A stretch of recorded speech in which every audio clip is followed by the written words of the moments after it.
You think African-American Christmas tables were just ham and sweet potato pie? Think again. Black families across America created extraordinary holiday dishes that carried tradition, love, and heritage through generations before quietly fading away. Let's dig into 60 African-American Christmas dishes no one makes anymore. Pickled eggs appeared in glass jars on African-American Christmas tables, their purple-tinted whites signaling the beet brine that transformed them. Hard-boiled eggs were submerged in spiced vinegar colored with beet juice, bay leaves, and peppercorns, then left to cure for days until pickling penetrated completely. The eggs emerged tangy and firm, with beet brine adding earthiness and striking color that made platters festive. Families prepared them weeks in advance, knowing flavor improved with time and jars could be stored without refrigeration.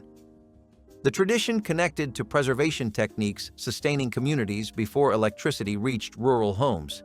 Sliced in half and arranged on platters, pickled eggs added protein and visual interest to appetizer spreads.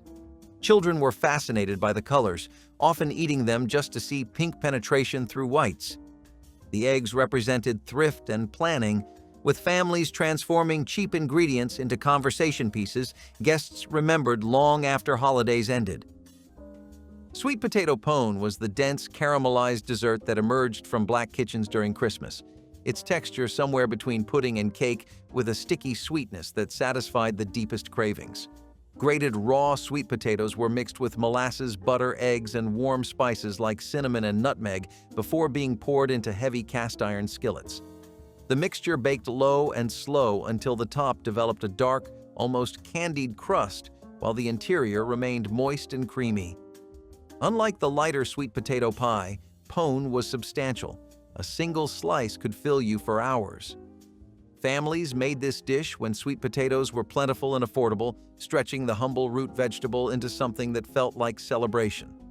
The recipe required no fancy ingredients, just patience and understanding of how heat transformed starch into sugar. Sweet potato pone appeared on holiday sideboards alongside pies and cakes, offering an earthier alternative to more refined desserts. Ham biscuits made with country ham and soft dinner rolls became handheld sandwiches that children devoured, the salty ham contrasting perfectly with the sweet, buttery rolls that held everything together. Mothers would slice country ham paper thin, the intensely salty, cured meat packed with flavor that needed only small amounts to satisfy, then tuck the slices into soft dinner rolls that had been split and buttered. Some families brushed the tops of the assembled biscuits with melted butter and baked them briefly to warm everything through and create slightly crispy tops. The combination of salty, savory ham with soft, slightly sweet rolls created perfect flavor balance that kept people coming back for more.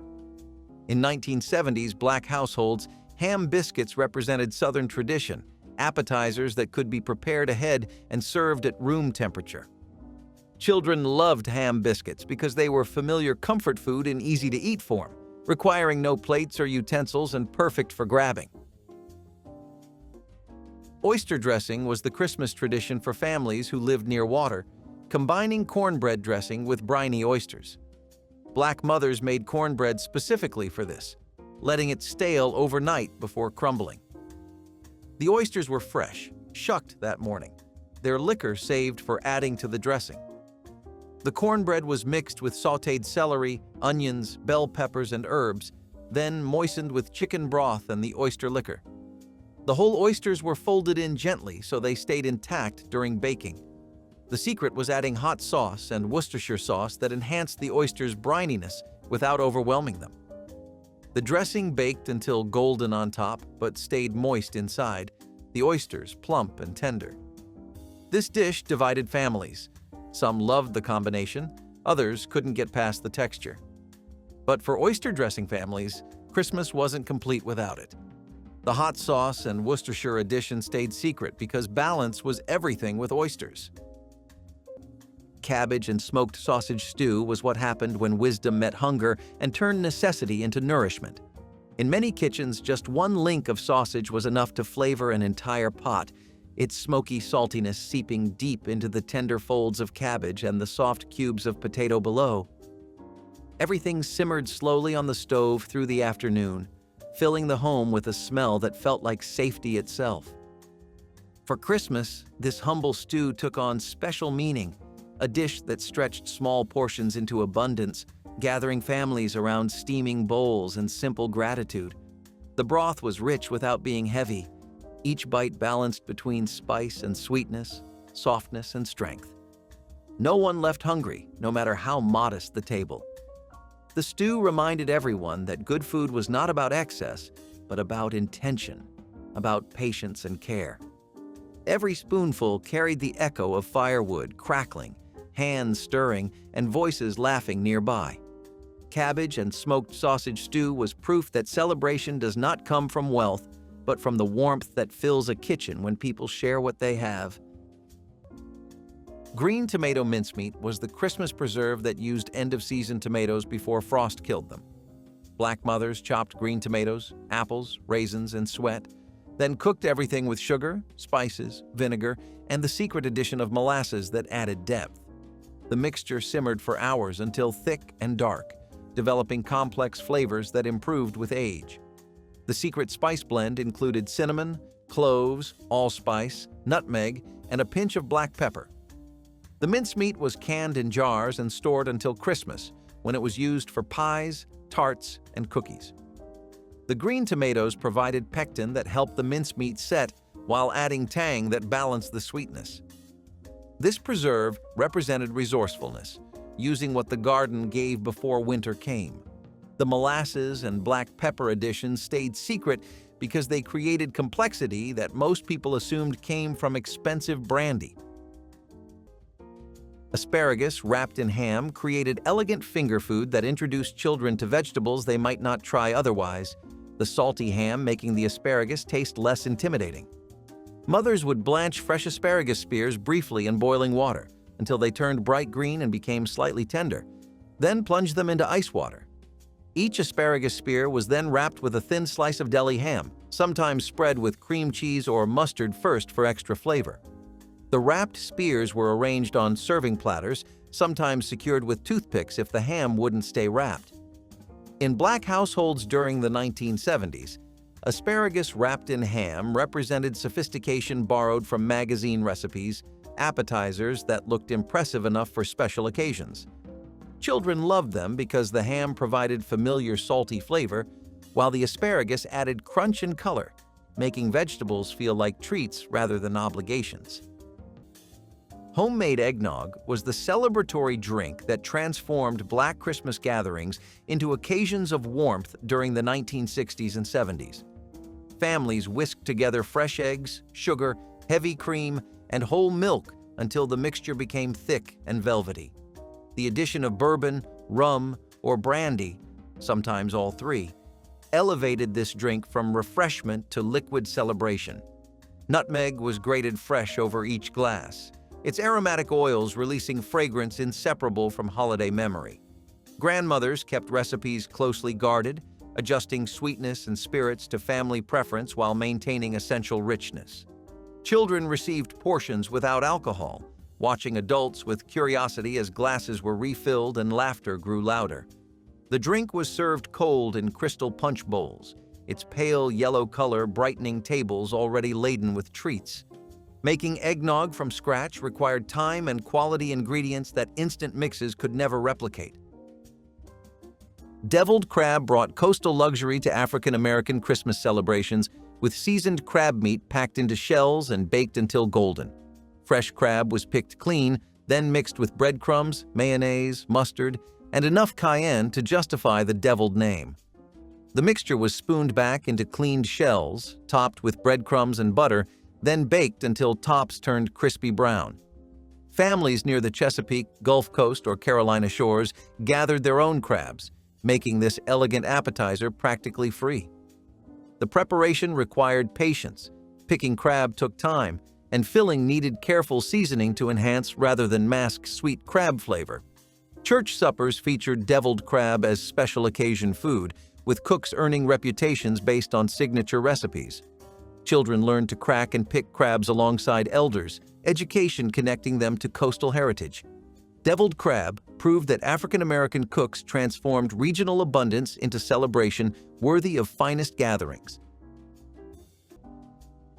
Sausage balls made with breakfast sausage, cheese, and biscuit mix, baked into savory spheres that children popped into their mouths like candy, their crispy exteriors giving way to soft, cheesy, slightly spicy interiors.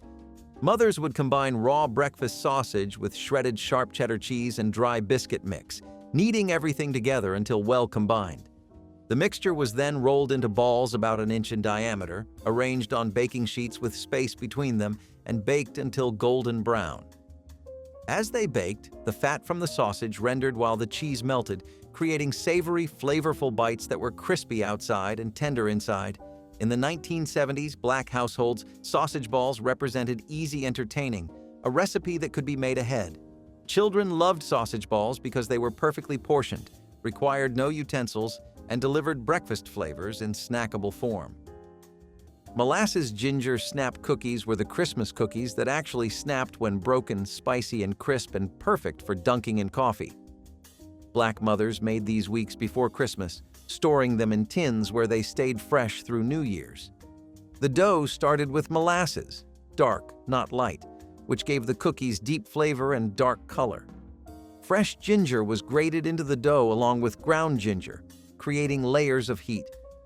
The secret was black pepper and cayenne, just pinches that added complexity without obvious spiciness. The dough was chilled overnight, then rolled into balls, rolled in coarse sugar, and baked until the edges set. As they cooled, the centers firmed into the perfect snap.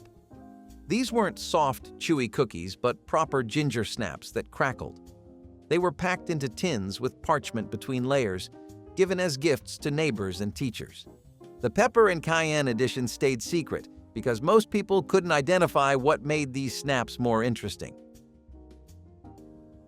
Homemade molasses taffy pulls were less about candy and more about connection. On Christmas night, when the chores were done and the fire glowed low, families gathered around iron pots bubbling with dark, fragrant molasses. The syrup was boiled to just the right stage, then poured onto buttered pans to cool until it could be handled. Everyone, from the youngest to the oldest, took a turn pulling the sticky taffy, stretching, twisting, and folding it until it turned from brown to golden, smooth and glossy. The sound of laughter mixed with the crackle of the fire, and the sweet smell filled the room. It was a game, a treat, and a ritual all in one.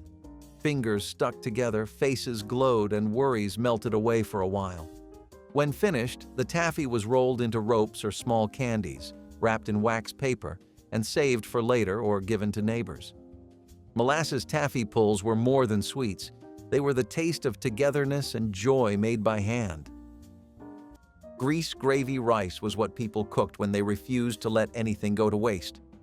When breakfast meats were done frying, the leftover grease became treasure. A spoon of flour went in first, sizzling and popping until it turned golden. Then milk or water got poured in, slow and steady, until it thickened into smooth gravy. That hot gravy poured over white rice made something out of nearly nothing. It was salty, creamy, and smoky all at once. The smell filled the house, and the taste filled the stomach. Parents called it breakfast, but it could carry a family through an entire day. It came from kitchens that knew survival like a second language, where flavor was earned from thrift and patience. Kids grew up thinking it was comfort food, not knowing it was born from rationing and struggle. Grease gravy rice was more than a recipe. It was a declaration that no meal was too small to matter. Every bite was a promise that the family would eat, even when times were lean. It was humble food that carried pride on a spoon. Shrimp cocktail served in small cups with tangy cocktail sauce was elegant finger food that made children feel sophisticated. The cold, tender shrimp dipped in spicy sweet sauce, creating flavors that seemed fancy. Mothers would boil shrimp in seasoned water with Old Bay seasoning, lemon, and bay leaves until they turned pink and curled, then plunge them into ice water to stop the cooking. Once chilled, the shrimp were peeled and deveined, their tails left on for easy handling, then arranged around small cups filled with cocktail sauce made from ketchup, horseradish, lemon juice, and Worcestershire sauce. The cocktail sauce had a sharp, tangy kick that balanced the shrimp's natural sweetness, creating combinations that felt restaurant quality. In the 1970s, Black households, shrimp cocktail represented luxury and celebration, an appetizer that elevated holiday gatherings. Children loved shrimp cocktail because they could hold the shrimp by the tail and dip them like French fries. Persimmon pudding was the seasonal dessert that Black families made only when wild persimmons ripened after the first frost. Their astringent flesh transformed into something honeyed and complex. Gathering persimmons required knowing which trees produced the sweetest fruit and waiting until frost had worked its magic. Eating them too early meant a mouth-puckering experience no one forgot. The ripe fruit was pushed through sieves to remove seeds and skin, creating a thick pulp that became the pudding's base. Mixed with flour, eggs, butter, and spices, then baked until set, persimmon pudding emerged dense and dark with a flavor unlike any other dessert. It tasted of autumn transformed into winter, of patience rewarded with sweetness. Families served it warm with whipped cream or hard sauce during Christmas week, its presence on the table signaling that someone had invested the considerable effort required. Persimmon pudding connected Black families to the land and seasons in ways modern desserts never could. Deviled ham spread turned leftover Christmas ham into appetizers, stretching holiday abundance across days of family visiting. Cook's ground or finely chopped cooked ham, blending with mayonnaise, mustard, pickle relish, and hot sauce until reaching perfect spreading consistency. The mixture was packed into crocks, ready to spread on crackers whenever guests arrived unexpectedly. The term deviled referred to spice and mustard, giving the spread its distinctive kick, transforming plain ham into something with personality. Families appreciated how spread made a little ham go far, feeding dozens from what might otherwise be a single sandwich. Children loved helping grind ham through hand-cranked meat grinders, turning handles while adults added seasonings. The spread kept for days, improving as flavors melded together. This appetizer represented the African-American philosophy of abundance through creativity, making sure no guest left hungry and no food went to waste during the most important gathering season of the entire year. Pickled pig ears appeared on Black Christmas buffets as the briny, chewy delicacy that only the adventurous truly appreciated. The ears were first cleaned thoroughly and simmered until tender, then sliced thin and packed into jars with vinegar, onions, and hot peppers. Weeks of pickling transformed the cartilaginous ears into something tangy and satisfying, their unique texture providing contrast to the rich meats and sweet desserts dominating holiday spreads. Served cold, straight from the jar, pig ears were eaten with crackers or simply picked up and savored by those who understood their appeal. Children often wrinkled their noses, but elders who had grown up with this dish looked forward to its appearance each Christmas. The pickled ears represented the waste-nothing philosophy that had sustained Black families through generations of scarcity. Making them required planning and patience. The ears needed weeks in brine to develop proper flavor. Few modern cooks undertake this preparation anymore. Cheese ball, rolled in pecans, sat proudly on serving platters surrounded by crackers, its cream cheese base mixed with cheddar, green onions, and seasonings before being shaped into a perfect sphere and coated with chopped pecans. Aunties would soften cream cheese and mix it with shredded sharp cheddar, finely chopped green onions, Worcestershire sauce, garlic powder, and sometimes hot sauce for complexity. The mixture was then shaped into a ball or log, wrapped in plastic, and chilled until firm enough to handle. Just before serving, the cheese ball was rolled in finely chopped pecans that created a crunchy, nutty coating contrasting beautifully with the creamy interior. In 1970s Black households, cheese balls represented sophistication and effort, centerpieces of appetizer spreads that showed guests the host had put thought into the gathering. Children loved them because they could spread the cheese themselves onto crackers, feeling grown-up and independent. Cinnamon-spiked red velvet cake was Christmas tradition that separated real bakers from box mix pretenders. Black mothers made this from scratch using cocoa powder, buttermilk, and red food coloring. But the secret was ground cinnamon stirred into the batter, just enough to add warmth without announcing itself. The cake was light and tender, with subtle chocolate flavor that let the cream cheese frosting shine. That frosting was made with real cream cheese, butter, and powdered sugar, beaten until fluffy. Some families added pecans, others kept it smooth, but everyone agreed that cream cheese frosting from a can was an insult. The three-layer cake was assembled with generous frosting between each layer, then covered completely until no red showed. It was refrigerated overnight so the flavors could marry and the cake could firm up. The cinnamon addition stayed secret because it was subtle but essential, creating complexity that made people wonder what made this red velvet different from all others. Sweet rice pudding with raisins was Christmas comfort at its most gentle, a dessert born from thrift and turned into grace. Leftover rice was simmered again in milk until creamy, with sugar, butter, and cinnamon stirred in to bring it to life. Plump raisins softened in the heat, releasing their sweetness into the mixture, while the scent of nutmeg or vanilla filled the air. The pudding thickened slowly, stirred by careful hands that had learned to measure not with cups, but with instinct. Served warm in simple bowls, it was dessert that asked for quiet, for gratitude, for the slow savoring of every spoonful. It tasted of simplicity, of love that didn't shout but lingered softly. For children, it was a treat. For elders, a memory. Sweet rice pudding was more than a way to use what was left. It was proof that comfort could come from the smallest acts of care. In every creamy bite lived peace, patience, and home. Peppermint bark with dark chocolate was the Christmas candy that Black mothers made for gift-giving. Dark chocolate was melted carefully, tempered properly so it set with proper snap. The secret was adding a pinch of sea salt to the chocolate before spreading it thin on parchment. Once the dark chocolate set, white chocolate was melted and spread over top, then immediately sprinkled with crushed peppermint candy. The bark was chilled until firm, then broken into irregular pieces that looked rustic and beautiful. The salt in the dark chocolate balanced the sweetness and made the peppermint taste brighter. This candy was packed into tins lined with wax paper, given to neighbors, teachers, and co-workers. Making it required patience. Chocolate had to be the right temperature. Peppermint had to be crushed fine enough. Timing had to be perfect.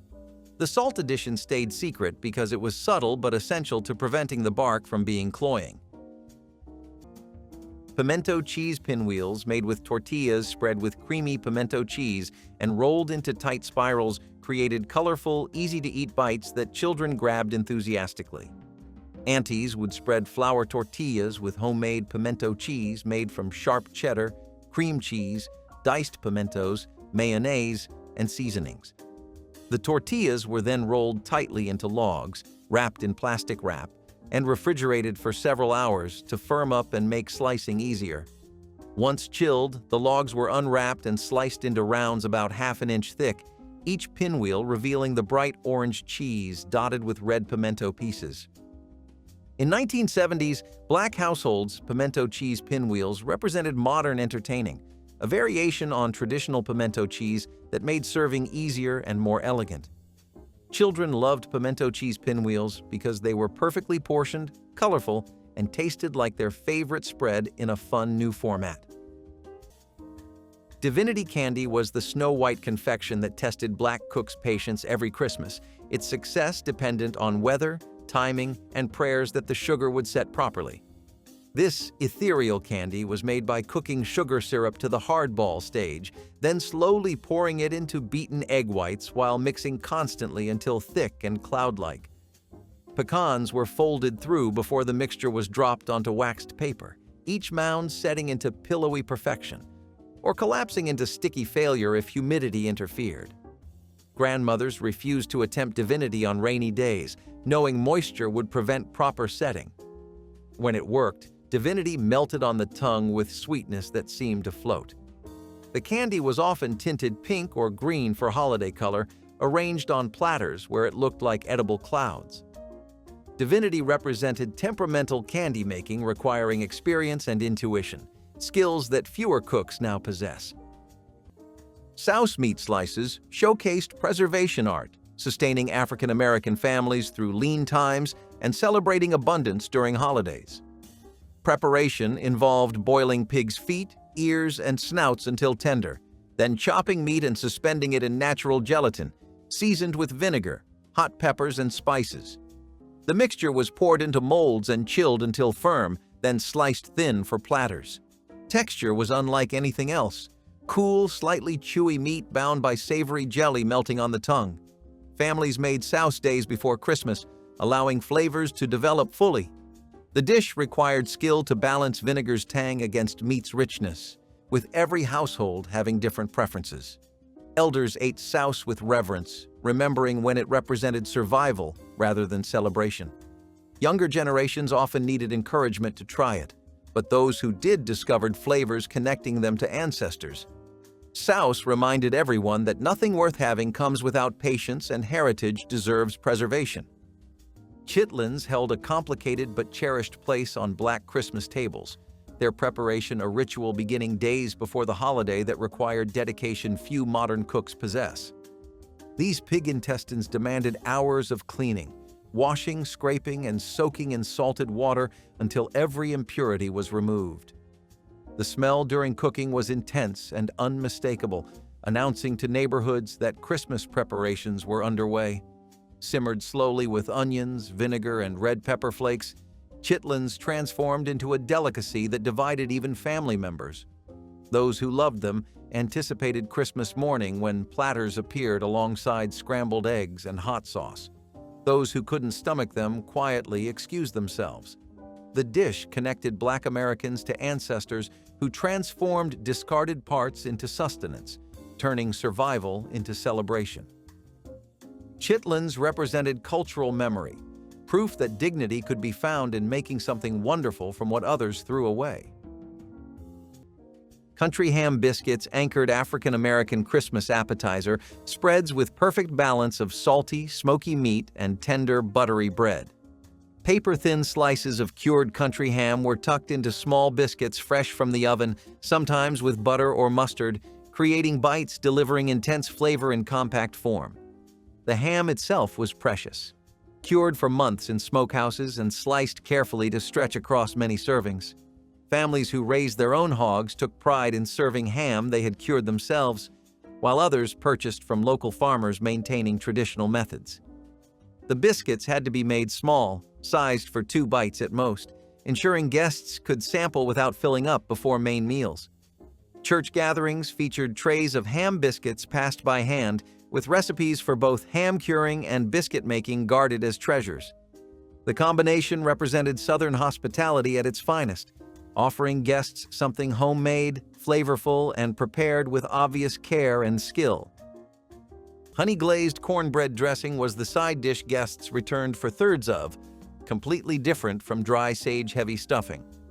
Black mothers made their own cornbread in cast iron until dark and crusty, then crumbled it and left it out overnight. The cornbread was mixed with sautéed celery, onions, and the secret trinity, bell peppers that added sweetness and color. The liquid wasn't just broth, but turkey drippings, chicken stock, and the secret addition: honey stirred into melted butter. Eggs bound it together, sage and thyme added savory depth, but the honey created complexity. Some families added chopped pecans, others stirred in crumbled sausage, but the honey butter mixture was universal. The dressing was spread in deep pans, dotted with butter, and baked until the top crisped while the inside stayed moist. The honey caramelized slightly, creating sweet spots that contrasted with savory richness. Mothers guarded the honey technique because it separated good from unforgettable dressing. Fried fatback with gravy was the breakfast that started Christmas morning with sizzle and salt. Thin strips of cured pork belly were fried until crisp, their edges curling in the hot skillet. The drippings were saved, always saved, and whisked with flour and milk to make a rich, creamy gravy poured over biscuits or rice. It was the taste of indulgence in a world that rarely offered much of it. The crackle of the fatback and the smell of the gravy meant that Christmas had truly begun. Children gathered close, watching the pan and waiting for their turn, while grown folks shared stories of the year gone by. Fatback might have been scraps to some, but to those who knew its worth, it was a feast in itself. Every crisp bite and creamy spoonful told a story of pride, patience, and Southern ingenuity.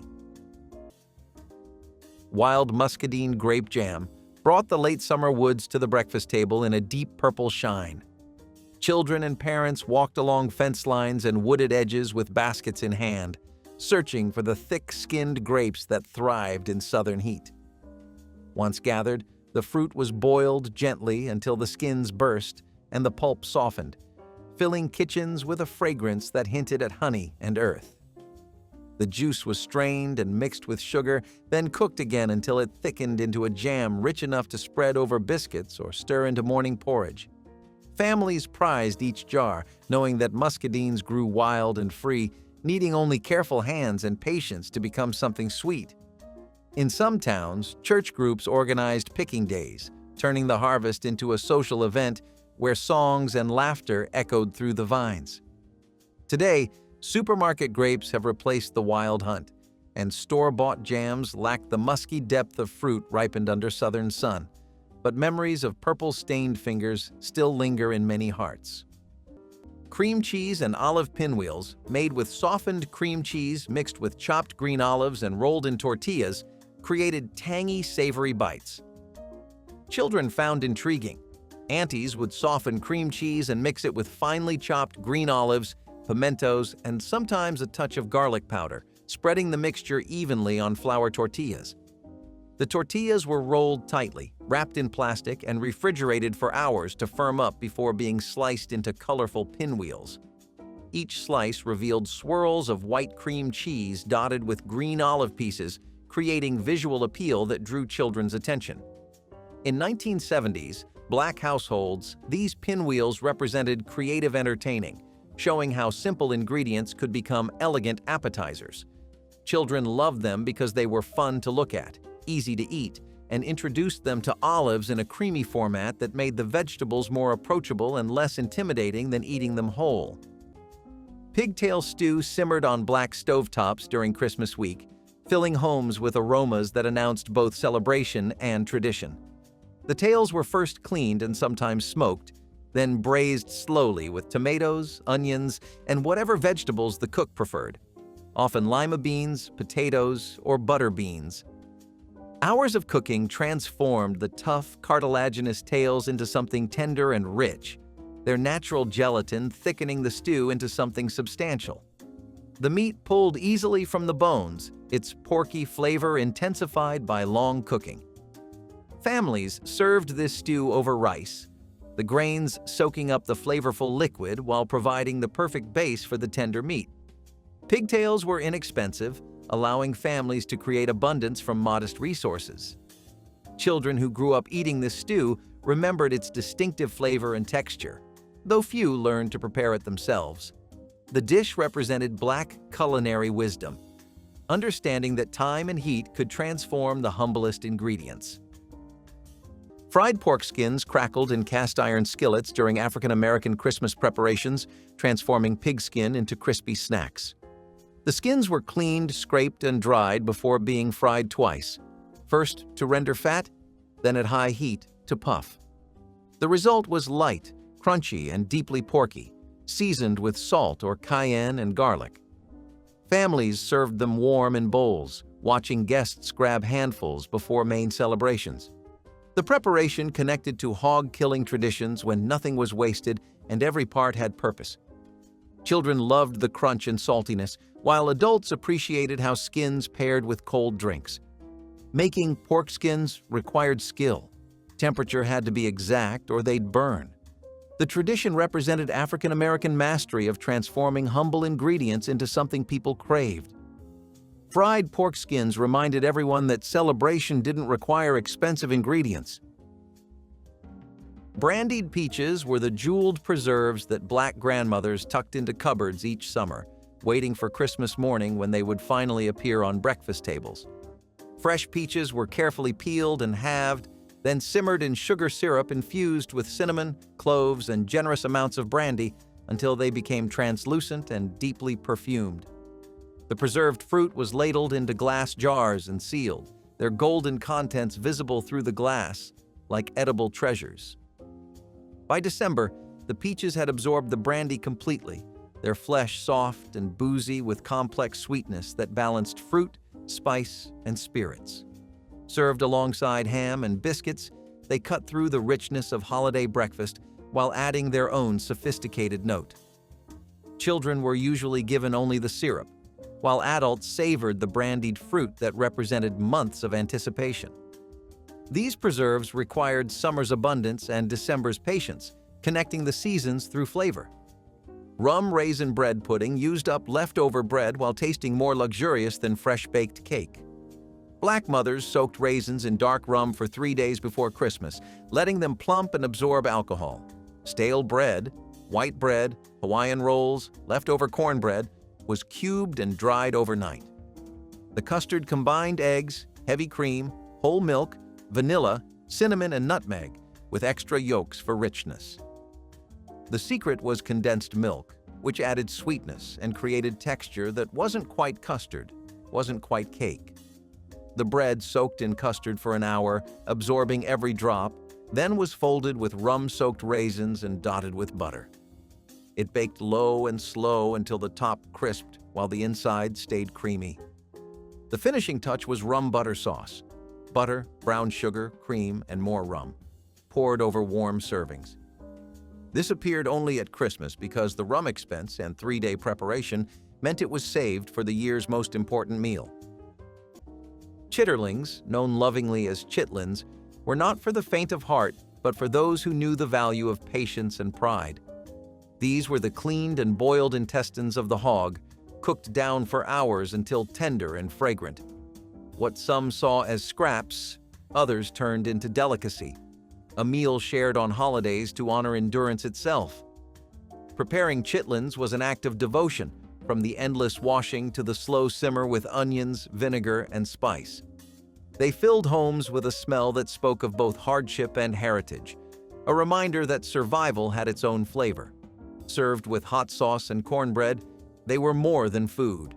They were history in a pot. On Christmas tables across the South, chitlins weren't just eaten, they were respected, a symbol of making beauty from what others cast aside. Pickled pig's feet appeared on Christmas tables as testament to using every part of the hog with dignity and creativity. Preparation began days before. Feet cleaned meticulously, boiled until tender, then submerged in spiced vinegar brine with bay leaves, peppercorns, and hot peppers. Pickling transformed what some dismissed as scraps into a delicacy with complex flavors, tangy, savory, and rich with gelatin melting on the tongue. Families served them cold from glass jars, arranged on plates with crackers.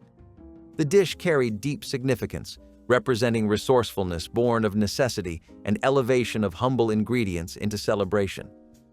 Elders remembered when pickled feet were everyday sustenance, but Christmas made them special with extra spices and proud presentation.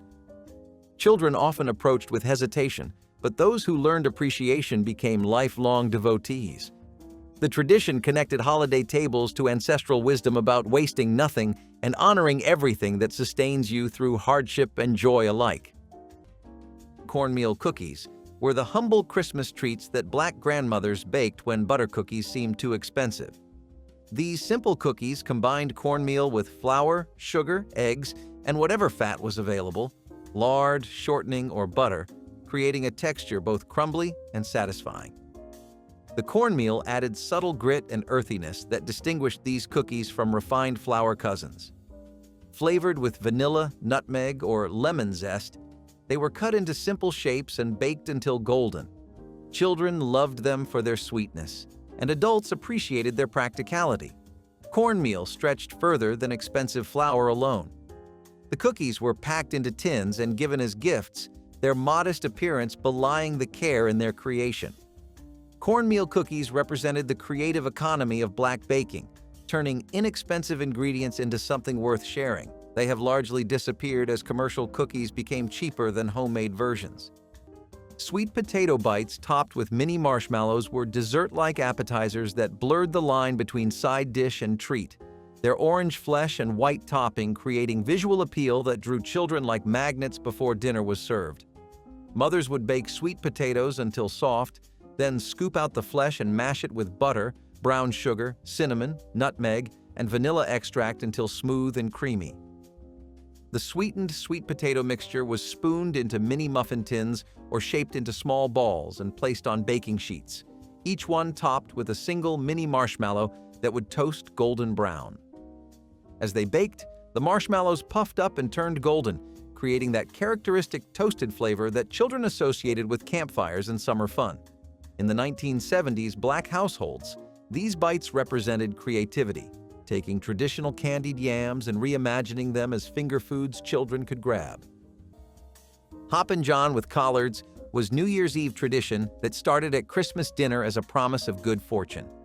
Black mothers cooked black-eyed peas with rice, smoked ham hocks, onions, and the secret addition of tomato paste that added depth without announcing itself. The peas simmered until tender, then rice was stirred in to absorb the flavorful broth. Collard greens were served alongside, their potlikker mixing with the Hoppin' John on the plate. The combination represented prosperity: peas for coins, greens for paper money. Some families added hot sauce, others preferred vinegar, but the tomato paste stayed universal. The dish was eaten at midnight on New Year's Eve, ensuring the coming year would bring financial blessing. Mothers made extra because leftovers were considered lucky to eat throughout January. The tomato paste addition stayed secret because it created umami that most people couldn't identify but definitely tasted. Fried catfish nuggets brought the river straight to the table, their golden crust glistening like sunlight on water. When meat was too costly and game too scarce, fishing became salvation, and catfish was the prize. Early in the morning, men cast their lines from the banks or small wooden boats, bringing home enough to feed the whole family. The fish were cleaned by hand, each piece dipped in seasoned cornmeal and dropped into a cast-iron pot of hot oil that hissed and popped like music. The smell drifted for miles, warm, salty, and comforting. Once fried, the nuggets were crisp outside, tender within, eaten by the handful or dipped into spicy sauce. For Christmas dinners in riverside towns, this dish replaced turkey, yet no one felt they were missing a thing. It was fresh, familiar, and full of flavor born from work and gratitude. Served with coleslaw or cornbread, it turned even the simplest home into a feast. Fried catfish nuggets weren't just food. They were a symbol of ingenuity, the art of finding plenty in what the land and water offered freely. Every bite carried the taste of resilience and celebration. Brine-preserved greens were an ingenious way to hold on to summer's bounty long after the fields went bare. Collards, mustard greens, and turnip tops were packed into wooden barrels filled with salt water, weighed down with stones, and sealed tight. Over weeks, the leaves softened and fermented slightly, taking on a tangy flavor that woke up the dullest winter meal. They could be rinsed and cooked with lard, onions, or whatever scraps were available. This simple method kept vitamins alive in seasons when fresh food was impossible to find. The scent that rose when the barrels were opened was sharp, earthy, and comforting, a taste of summer revived in the dead of winter. In homes that had little, these barrels represented life insurance against hunger. Preparing them required patience and precision, the kind of quiet discipline that survival demanded. The barrels lined cabin corners like silent guards against hunger, waiting patiently until their contents were needed.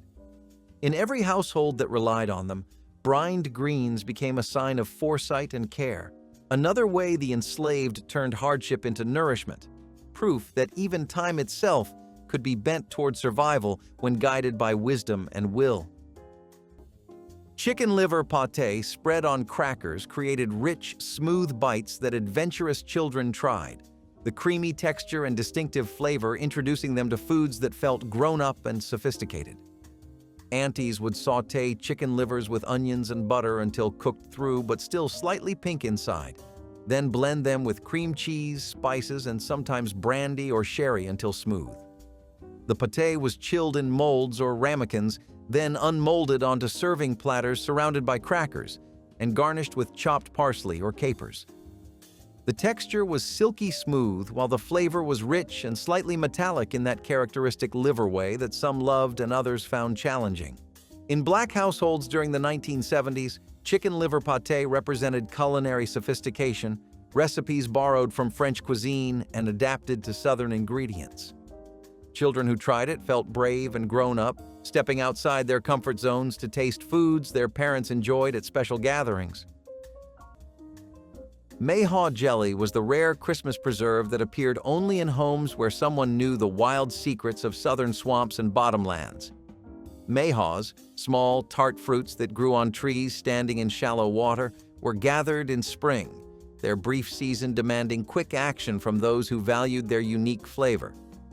The fruits were boiled and strained to extract ruby-red juice that was cooked with sugar until it gelled into something both tart and sweet, unlike any store-bought preserve. Black families in Louisiana, Mississippi, and Alabama treasured this jelly, saving it specifically for Christmas breakfast when it appeared alongside biscuits and country ham. The flavor was complex, fruity, but with a wild edge that spoke of places where only the determined ventured. Making Mayhaw jelly required knowing where the trees grew, arriving at precisely the right moment, and understanding the temperamental nature of gelling. This regional treasure remains largely unknown outside its home territory. Sardine spread offered affordable protein and bold flavor on African American Christmas appetizer tables, transforming canned fish into celebration food. Sardines were mashed with cream cheese, lemon juice, hot sauce, and minced onion until smooth enough to spread on crackers. The flavor was assertive, briny, rich, and unmistakably fishy, but devotees considered that intensity the whole point. Families appreciated how a single can of sardines combined with pantry staples could feed a dozen guests, making the spread economical. The preparation took minutes, allowing cooks to focus on more demanding dishes while still offering variety. Children often avoided sardine spread, but adults who grew up eating it sought it out at gatherings, disappointed when it didn't appear. The tradition connected to times when canned fish provided essential nutrition during lean periods, with Christmas elevating survival food. Sardine spread reminded families that flavor didn't require expensive ingredients, just confidence in traditional tastes. Hog maw stuffed for Christmas was a centerpiece dish demonstrating the resourcefulness passed down through generations of Black families. The pig's stomach was cleaned meticulously before being filled with seasoned sausage, potatoes, onions, and cabbage. Slowly roasted until the outer skin turned crispy and the filling became tender, this dish could feed entire extended families gathering for holiday celebrations. The preparation connected Black Americans to Southern roots and traditions stretching back through slavery, when using every part of the animal meant survival. Sliced thick and served with greens and cornbread, hog maw delivered rich, porky flavor that satisfied the deepest hunger.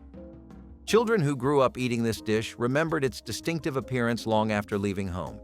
Though rarely prepared today, hog maw represented the whole animal cooking that defined Black foodways for generations. Miniature cornbread muffins with honey butter were golden gems that children popped into their mouths whole, the crumbly cornbread texture melting while sweet honey butter added richness. Mothers would prepare cornbread batter using stone-ground cornmeal, flour, eggs, buttermilk, and just enough sugar to balance the corn's natural earthiness, then spoon it into mini muffin tins that baked quickly. The muffins emerged from ovens with crispy, slightly caramelized tops and tender, crumbly interiors that begged to be broken open and slathered with butter. Honey butter was made by whipping softened butter with honey until fluffy and smooth, creating a spread that melted instantly when slathered on hot muffins. In the 1970s, Black households, these miniature cornbread muffins represented Southern hospitality in bite-sized form. Children loved them because they were individually portioned, making them feel like special treats rather than ordinary bread, and the sweet honey butter made every bite feel indulgent and special. Pecan pie with bourbon and dark chocolate was the Christmas dessert that made store-bought pecan pies taste like cardboard. Black mothers made this with homemade crust, using butter and lard for tenderness and flake. The filling started with dark corn syrup, brown sugar, eggs, and melted butter, but the secrets were bourbon stirred in for depth and dark chocolate chips scattered across the bottom. The bourbon enhanced the pecan's natural flavor without making the pie taste boozy. The chocolate melted during baking, creating pockets of rich darkness. Whole pecan halves were arranged on top in perfect circles, making the pie beautiful. It baked until the center was just set but still had slight wobble, then cooled to room temperature where it firmed perfectly. The combination of bourbon and chocolate elevated pecan pie from ordinary to extraordinary. Mothers guarded these additions because they represented sophistication and the knowledge that traditional recipes could be improved with careful enhancements. Field peas and rice, better known as Hoppin' John, was more than a meal. It was a wish cooked into being. On the surface, it was simple. Black-eyed peas simmered slowly with onions, a bit of salt pork or ham hock for flavor, and spooned generously over rice. But each ingredient carried meaning. The peas stood for coins, the rice for abundance, and if greens were added, they symbolized wealth and growth in the new year to come. Families believed that eating it on Christmas or New Year's Day would bring luck, but it was the taste, smoky, earthy, and deeply satisfying, that made it beloved. The scent of simmering peas filled the home long before the first bowl was served. It was cheap to make but rich in comfort, a dish that turned thrift into celebration. For those who had little, it offered the promise of more. For those who had plenty, it was a reminder of humility. Hoppin' John was food that bridged hope and hunger, linking every year to the next with a spoonful of faith. Bourbon meatballs simmered in chafing dishes at African-American Christmas gatherings, their sweet glaze drawing guests back.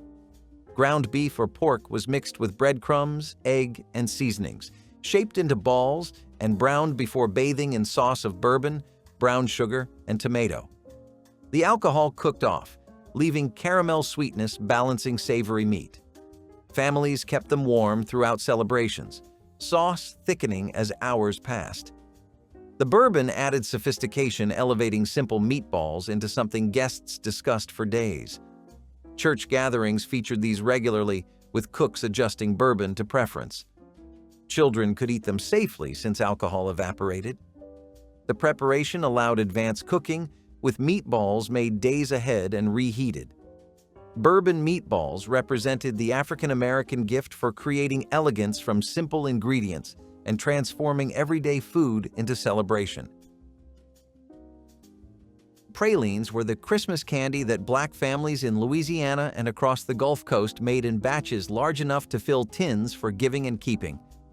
These creamy pecan confections required cooking sugar, butter, and cream to the precise temperature where candy transforms from syrup to something miraculous.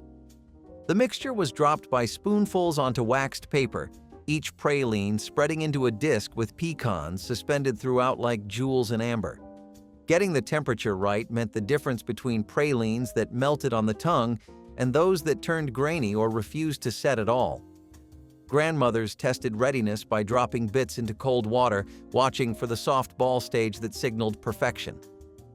The candy was often made in the days before Christmas, stored in tins lined with waxed paper and brought out for visitors who expected this hospitality. Pralines represented the intersection of French, African, and American traditions that made Louisiana cooking unique. Cocktail sausages wrapped in flaky biscuit dough emerged from ovens as golden crescents that children grabbed from cooling racks, burning their fingers but unable to wait.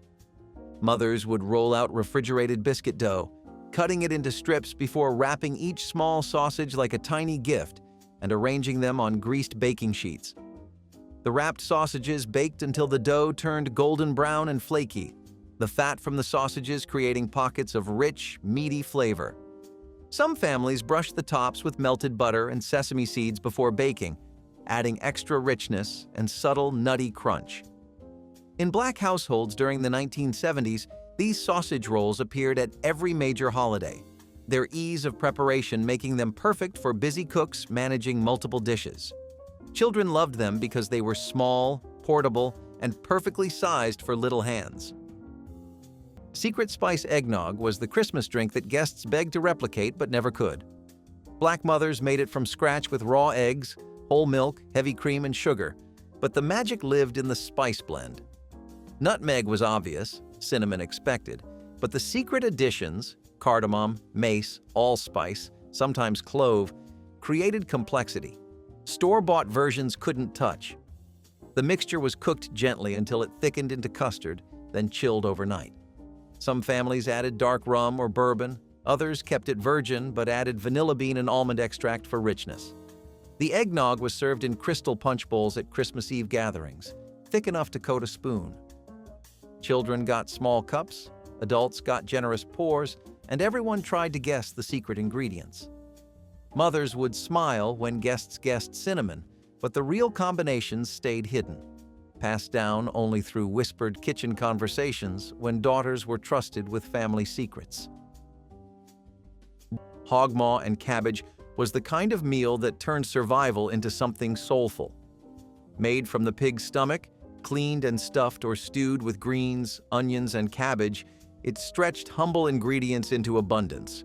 Every step took patience, washing, boiling, seasoning, but the result was rich and filling, flavored with the smokiness of salt meat and the sweetness of long cooking. It wasn't fancy, but it fed a crowd, especially during the Christmas season when families gathered in small homes with big appetites. The cabbage soaked up every bit of flavor, soft and savory, while the hog maw added a chew that reminded everyone of the work behind each bite.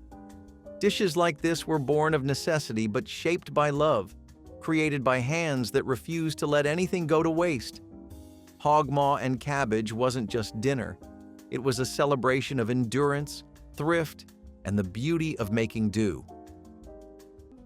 Fried chicken wings served as Christmas appetizers long before buffalo sauce made them famous, appearing on African-American tables seasoned with salt, pepper, and cayenne. Wings were considered less desirable cuts, making them affordable for families who reserved breast meat for main courses. The preparation was straightforward. Wings dredged in seasoned flour and fried in cast iron until skin turned deeply golden and crackled with each bite. Served hot on platters lined with paper napkins, they disappeared within minutes of hitting the table. The seasoning varied by household, with some families adding garlic powder, others preferring paprika for color. Children claimed wings as their territory, knowing adults would focus on other dishes. Church gatherings featured massive platters of wings, with cooks competing over whose seasoning achieved perfect balance.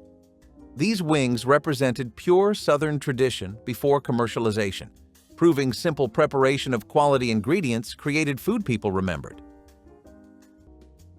Oyster dressing brought coastal abundance to Black Christmas tables, transforming traditional cornbread stuffing with the addition of fresh or canned oysters folded throughout. This dish traced its roots to Lowcountry and Gulf Coast communities where oysters were plentiful, and families understood how their briny essence could elevate simple ingredients. The cornbread base was crumbled and mixed with sautéed celery, onions, and bell peppers before oysters, and their liquor were stirred gently through. Sage, thyme, and black pepper provided seasoning, while butter and broth kept everything moist during baking. The dressing emerged with a golden crust hiding tender oysters within, each bite delivering richness that regular stuffing could never match. Families saved this preparation exclusively for Christmas. Understanding its complexity demanded special occasions. The dish represented Black culinary sophistication, proving Southern food could be both humble and elegant. Rumaki wrapped chicken livers and water chestnuts in bacon created sophisticated bites that curious children tried, the crispy bacon exterior making them willing to taste the unfamiliar liver that turned out mild. Aunties would cut chicken livers into bite-sized pieces, marinate them briefly in soy sauce and ginger, then wrap them with water chestnut slices in bacon before securing everything with toothpicks. The bundles were arranged on baking sheets and roasted until the bacon crisped and rendered, the fat keeping the liver moist while adding smoky saltiness that transformed the organ meat into something special. As they cooked, the soy sauce caramelized slightly, creating a sweet savory glaze that coated the bacon. In Black households during the 1970s, rumaki represented culinary adventurousness, recipes borrowed from magazines that brought international flavors to holiday tables. Children who were brave enough to try them discovered that bacon really did make everything better. Goosefoot seed meal offered vital nourishment when cultivated grains were scarce or too costly. Goosefoot, also known as lamb's quarters, grew abundantly along field edges and yielded tiny seeds rich in protein and minerals. Enslaved harvesters shook the plants over cloths to collect the seeds, then winnowed and ground them into a fine flour. This flour could be cooked into hot cereal, mixed with cornmeal for bread, or used to thicken stews, providing a surprisingly hearty alternative to purchased grain. The practice drew on both African and indigenous traditions of using wild seeds as staple foods. Even after emancipation, rural families in parts of the Midwest and Appalachia continued to gather goosefoot seeds for their high nutritional value. Modern interest in quinoa, which is a close relative, echoes this old wisdom. Goosefoot seed meal stands as a reminder that careful attention to the landscape and patient handwork could turn what many considered weeds into a dependable source of strength and nourishment that kept families fed through the hardest seasons. Sweet potato pie with cornmeal crust was the true heart of the Southern table, baked with love long before store-bought crusts ever appeared. The filling was made from mashed sweet potatoes whipped smooth with sugar, milk, and a hint of nutmeg or cinnamon, then poured into a crust of cornmeal and lard. That crust was golden and gritty, firm enough to hold but tender enough to crumble under a fork. As it baked, the scent of caramelized sweet potatoes and roasted corn filled the house, mingling with the sound of laughter and the hum of family gathering near the stove. This pie was both memory and meal, a creation born from the soil itself, made from two humble crops that had carried people through both hard times and harvests. It was a dish that did not need wealth to feel rich. Each slice offered sweetness that came not from sugar, but from care, from skill, and from the pride of feeding others. On Christmas tables, it gleamed like amber in the lamplight, a symbol of home, resilience, and gratitude. Sweet potato pie with cornmeal crust was more than dessert. It was the story of survival turned into something beautiful. Cheese straws were the golden welcome of every African-American Christmas gathering, twisting their way onto platters before guests removed their coats. These spirals combined sharp cheddar with flour, butter, and cayenne, mixed until the dough could be pressed through cookie presses or rolled and sliced by hand. Baking filled kitchens with toasted cheese and spice, signaling the celebration had begun. Families stored them in tins lined with wax paper, keeping them crisp for days of visiting. Church ladies competed over whose straws had perfect heat and richness, with recipes guarded closely. Children sneaked handfuls from parlor tables when adults weren't watching, learning these twists were worth getting caught. The tradition connected generations, with grandmothers teaching granddaughters the exact pressure needed for perfect straws. Store-bought versions cannot capture what homemade cheese straws represented: pride, hospitality, and the unmistakable taste of a Black Southern Christmas. Christmas Eve oyster stew held a sacred place in African-American holiday traditions, served as families gathered before midnight church services. The preparation was deceptively simple. Fresh oysters simmered gently in whole milk and butter until their edges curled and the broth turned creamy with briny sweetness. Black families along the eastern seaboard and Gulf Coast had access to fresh oysters, making this dish both luxury and statement of prosperity. The stew was served in the family's best china, often bowls reserved exclusively for this annual tradition. Children sat wide-eyed as adults ladled the silky broth, their first taste of something sophisticated. Saltine crackers floated on top, softening into the warm liquid while oysters released their mineral essence. This wasn't everyday cooking, it was ceremony, a pause before Christmas Day that connected generations through shared anticipation and quiet reverence.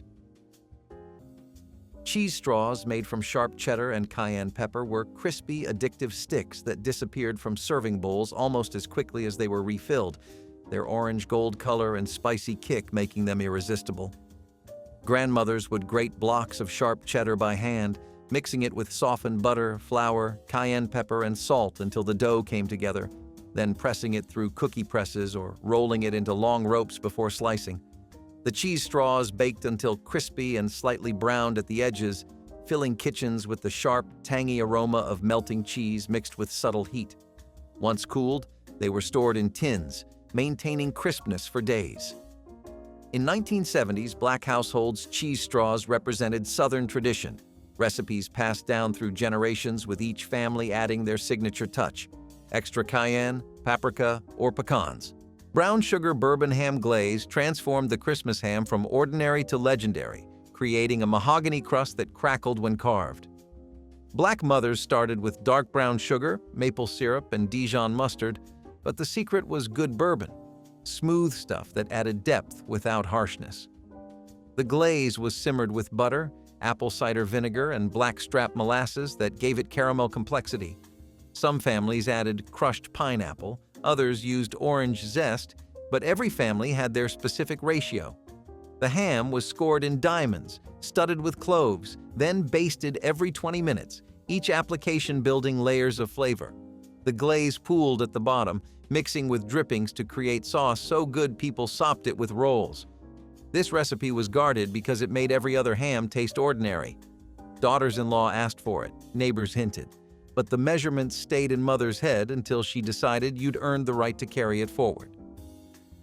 Sweet potato biscuits with ham combined two southern staples into appetizer bites, capturing holiday flavors. Mashed sweet potatoes were worked into biscuit dough, creating tender, slightly sweet bread with distinctive orange color. Baked until golden and split while warm, these biscuits cradled thin slices of country ham whose saltiness balanced potato sweetness. Families made biscuits small for appetizer portions, knowing the combination was rich enough that a few bites satisfied. The preparation honored sweet potato traditions stretching back to African foodways while celebrating Southern ham-curing heritage. Church gatherings featured these regularly, with cooks earning praise for achieving perfect texture. The biscuits could be made ahead and reheated, practical for busy holiday kitchens. Sweet potato biscuits with ham proved that innovation within tradition created foods both familiar and exciting. Rum balls were the no-bake Christmas confections that Black grandmothers assembled in church kitchens and home pantries. Their boozy sweetness meant strictly for adult palates. Crushed vanilla wafers were mixed with cocoa powder, powdered sugar, and corn syrup before generous splashes of dark rum transformed the mixture into something that could be rolled into balls. The finished candies were coated in powdered sugar or chopped pecans, then stored in tins where they aged as the rum permeated every particle. These weren't children's treats. The alcohol remained potent and uncooked, delivering warmth that spread through the chest. Women exchanged rum balls as gifts, each batch slightly different depending on the baker's preferred rum. The candies appeared on dessert tables alongside cookies, their dark color and dusted coating signaling sophistication. Making rum balls required no oven, just patience and willingness to work the sticky mixture until it held together. They represented holiday indulgence that has quietly faded. Pigs in blankets made with cocktail franks wrapped in crescent roll dough emerged from ovens as perfect little packages that children ate by the handful, their small size making them perfect for young appetites and hands that grabbed multiple pieces at once. Mothers would unroll refrigerated crescent dough, separating it along the perforations before cutting each triangle in half to create smaller pieces that wrapped around cocktail-sized hot dogs snugly. The wrapped franks were arranged on baking sheets with the dough seam facing down, sometimes brushed with melted butter or beaten egg for extra golden color. As they baked, the dough puffed up and turned flaky and golden, while the franks inside steamed and stayed juicy, creating combinations of textures that made every bite satisfying. In the 1970s, Black households, pigs in blankets represented quick, crowd-pleasing appetizers. Children loved them because they were perfectly sized for little hands. Lemon chess pie with whipped cream was the Christmas dessert that balanced all the heavy, rich foods with bright acidity. Black mothers made this with homemade crust, blind-baked to prevent sogginess.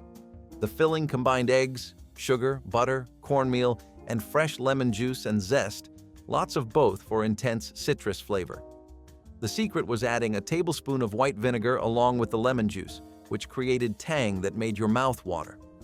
The pie baked until the center was just set, the top golden and slightly crackled. It cooled to room temperature where it firmed into creamy, custardy filling that sliced clean.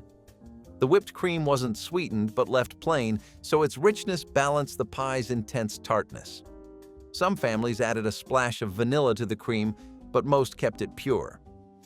This pie appeared at Christmas because lemons were expensive and using so many was a luxury. The vinegar edition stayed secret because most people assumed all the tang came from lemons alone. Rice cakes fried in lard were born from wisdom and waste not cooking. Cold rice from yesterday's meal was mixed with cornmeal or flour, sometimes with an egg if one could be spared, and shaped into small, flat cakes.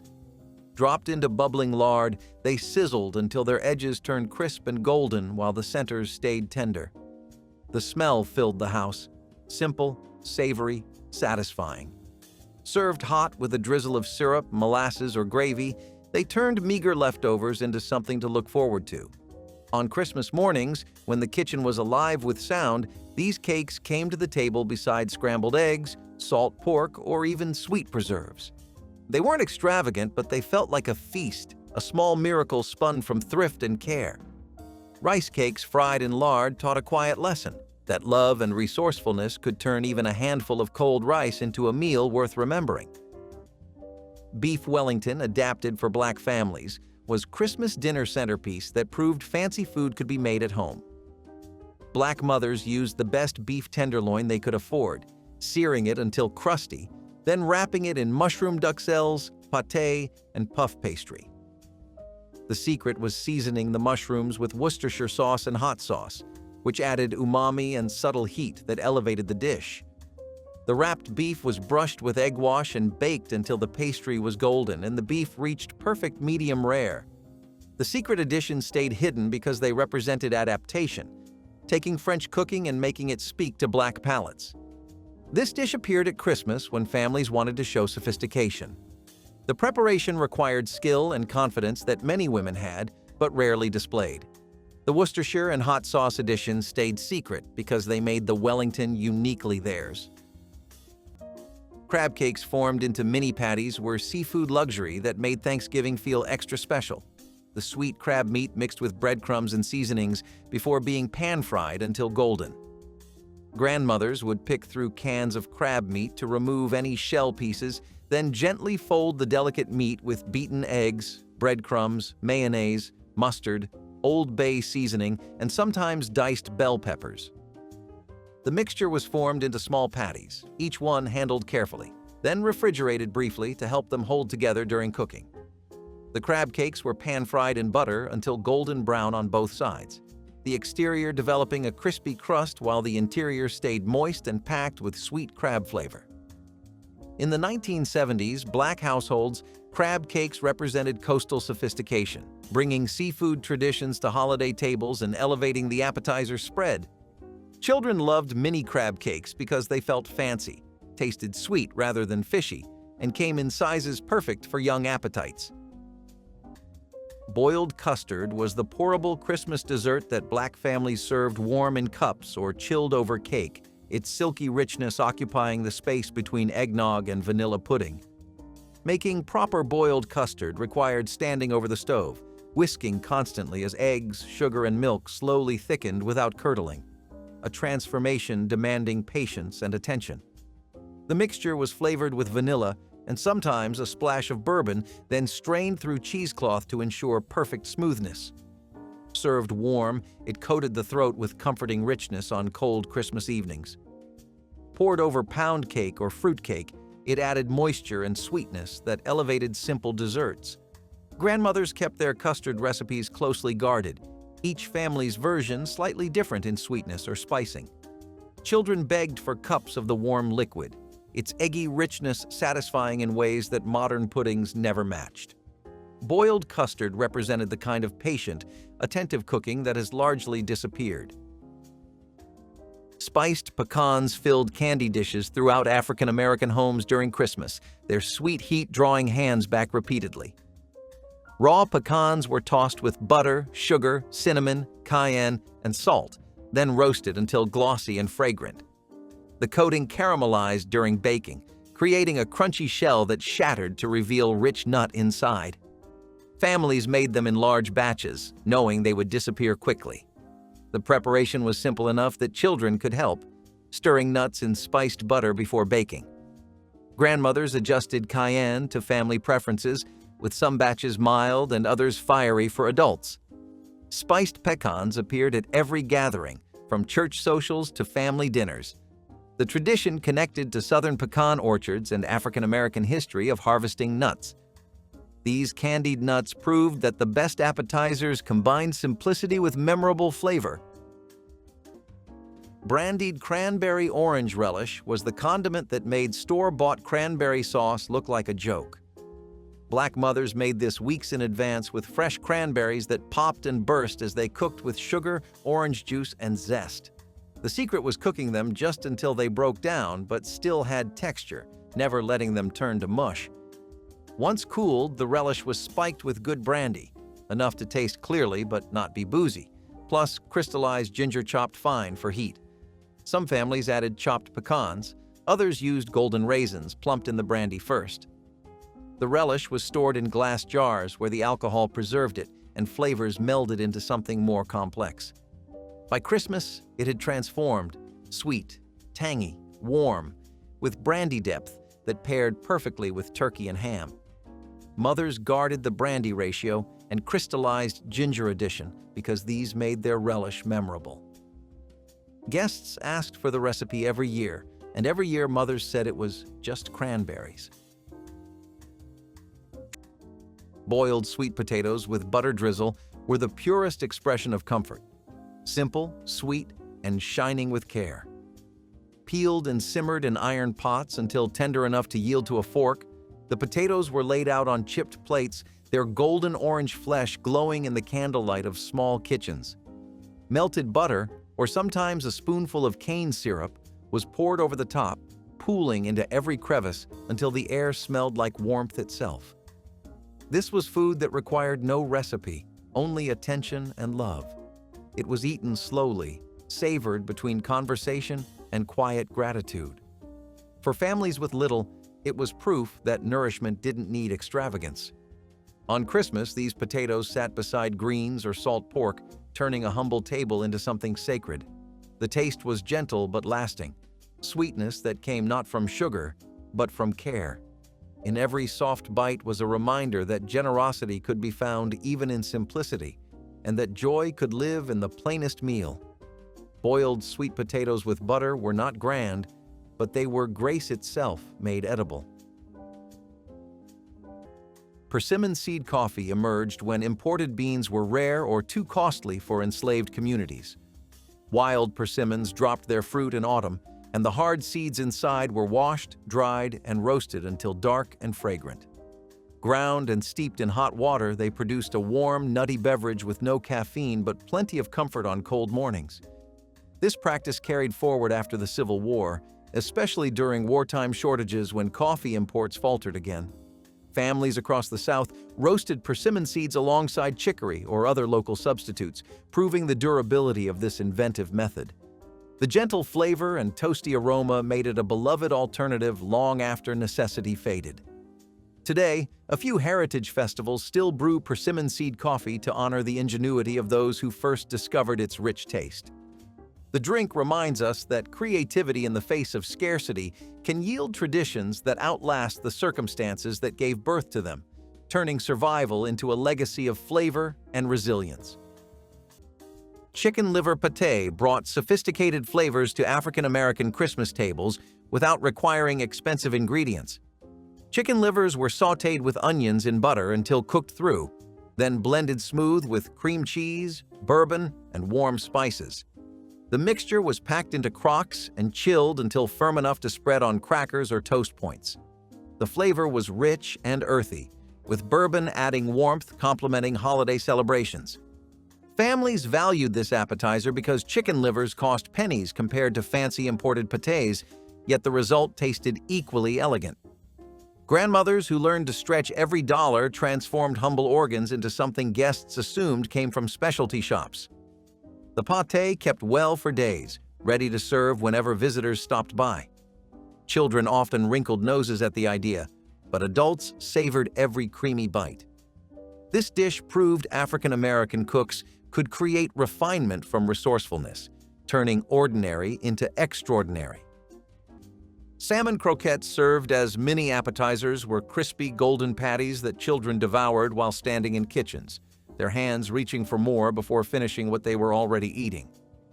Grandmothers would drain cans of pink salmon, carefully picking through the meat to remove bones and skin, then flaking the fish into mixing bowls where it was combined with chopped onions, bell peppers, beaten eggs, cornmeal, and seasonings. The mixture was shaped into small patties, pressed firmly to ensure they held together, then carefully lowered into hot oil where they sizzled and turned golden brown. The exterior developed a crispy crust while the interior stayed moist and flavorful. In 1970s, Black households' salmon croquettes were economical elegance, transforming canned fish into something special worthy of holiday tables. Children loved them because they were handheld, didn't require forks, and packed protein and flavor into every crispy bite. Pimiento cheese pinwheels brought visual elegance to African-American Christmas appetizer spreads while showcasing the beloved Southern spread. Homemade pimiento cheese was spread across flour tortillas, then rolled tightly and chilled before slicing into rounds revealing spiral patterns. The presentation elevated humble pimiento cheese into something looking professionally catered and impressive. Families made pinwheels the day before gatherings, allowing them to firm up properly for clean slicing. The preparation was simple enough for children to help, spreading and rolling while adults handled the cutting. Church suppers featured platters arranged in concentric circles, spirals drawing compliments before the first bite. The pimiento cheese varied by cook. Some preferred sharp cheddar, others added jalapenos for kick. Pinwheels proved that presentation mattered, transforming everyday spread into celebration food. Cracklin cornbread was the Christmas breakfast staple that transformed rendered pork fat into something crispy and essential to Black holiday mornings. Cracklins, the crispy bits left after rendering lard, were folded into cornbread batter before baking, their porky crunch adding texture that plain cornbread couldn't match. The cornbread was baked in cast-iron skillets preheated with bacon drippings, creating a crust so crispy it shattered when broken. Families who raised their own hogs saved cracklins specifically for Christmas, understanding this ingredient connected the holiday to autumn butchering. Served alongside eggs, ham, and red-eye gravy, cracklin cornbread provided the perfect base for sopping up flavor. Children who grew up eating this bread remembered its distinctive texture long after leaving home. The dish required access to freshly rendered cracklins that modern cooks rarely produce. It represented the complete cycle of raising, butchering, and celebrating that defined rural Black life. Sweet potato biscuits with cane syrup were Christmas breakfast tradition that turned leftover sweet potatoes into something special. Black mothers mashed roasted sweet potatoes, then mixed them into biscuit dough with buttermilk, butter, and just enough flour to make the dough workable. The secret was adding a tablespoon of honey to the dough, which enhanced the sweet potatoes' natural sweetness. The biscuits were tender and slightly sweet, their orange color making them festive. They were served hot with butter and cane syrup drizzled over top, the syrup's molasses notes complementing the sweet potatoes perfectly. These biscuits appeared on Christmas morning alongside eggs, sausage, and grits, their sweetness balancing savory breakfast foods. Children especially loved them because they tasted almost like dessert. The honey addition stayed secret because it was the difference between good sweet potato biscuits and extraordinary ones. Cane syrup popcorn balls were Christmas joy shaped by hand, sweet and sticky in a world where candy was rare and store-bought treats were out of reach. They began with plain popcorn, popped over a hot stove in iron pots that rattled and hissed as kernels burst to life. Each bowl of white puffed corn waited for its golden crown, warm cane syrup poured in slow ribbons, coating every piece until the air smelled of caramel and smoke. Hands greased with butter worked quickly, pressing the sticky mix into balls before it cooled. It was messy work, but the kind that filled the kitchen with laughter and chatter. When the candy hardened, it shone like amber and cracked gently between teeth, sweet enough to make a child's eyes light up. These popcorn balls were handed out after church programs or shared at home on Christmas Eve, small tokens of community and care. They weren't bought from stores. They were made with love, time, and just enough syrup to bind everyone together. black walnut pound cake carried the wild woods straight into the holiday kitchen with a perfume unlike any other. Foragers collected the hard-shelled nuts each autumn, cracking them carefully to release the dark, robust kernels inside. The cake batter, rich with butter and eggs, absorbed the strong, earthy flavor of the walnuts, baking into a loaf dense enough to slice thin and savor slowly. Served at Christmas or family reunions, the cake announced both celebration and the success of gathering nature's bounty. Children helped shell the nuts, their hands stained brown from the husks, a seasonal badge of honor. Neighbors traded slices wrapped in wax paper as gifts, spreading cheer through the community. Today, imported walnuts and commercial cakes have replaced the ritual, but the memory of that deep, almost smoky taste lingers for those who once enjoyed a slice with coffee while snow fell outside and the house smelled of spice and toasting nuts. Green tomato slices served with remoulade sauce were crispy, tangy bites that introduced children to Southern traditions, the cornmeal coating providing crunch while the tart tomato inside stayed firm and flavorful. Mothers would slice green tomatoes thick, dredge them in seasoned cornmeal mixed with flour and spices, then fry them in hot oil until golden brown and crispy. The remoulade sauce was made from mayonnaise, mustard, pickles, capers, and spices, creating a tangy, creamy dip that complemented the fried tomatoes perfectly. Each slice was served hot with a small dish of sauce for dipping, the combination of temperatures and textures making every bite interesting. In 1970s, Black households, fried green tomatoes represented end-of-season resourcefulness, using tomatoes that wouldn't ripen before frost to create something delicious. Children loved fried green tomatoes because they were crispy like French fries but tasted tangy and different, expanding their understanding of what vegetables could be. Giblet gravy was the rich, deeply flavored sauce that transformed Christmas turkey from simple roast into something memorable and soul-satisfying. The turkey's neck, heart, gizzard, and liver were simmered for hours with onions and celery until they became tender, and the cooking liquid turned into concentrated poultry essence. The cooked giblets were chopped fine and returned to the broth, which was thickened with flour and seasoned until it reached gravy perfection. This wasn't the pale gravy from packets. Giblet gravy was dark, complex, and carried the unmistakable taste of Christmas dinner. Black cooks understood that the giblets, often discarded by hurried modern cooks, contained flavor that the breast meat alone couldn't provide. The gravy was ladled generously over turkey, dressing, and mashed potatoes, tying the entire meal together. Children who grew up with giblet gravy found commercial versions impossibly bland by comparison. Making proper giblet gravy required patience and the willingness to use every part of the bird. Fried green tomatoes served as Christmas appetizers when late-season gardens yielded unripe fruit needing use before frost.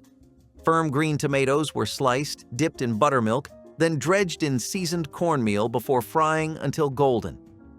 The tomatoes inside stayed firm with tangy brightness cutting through the rich cornmeal crust.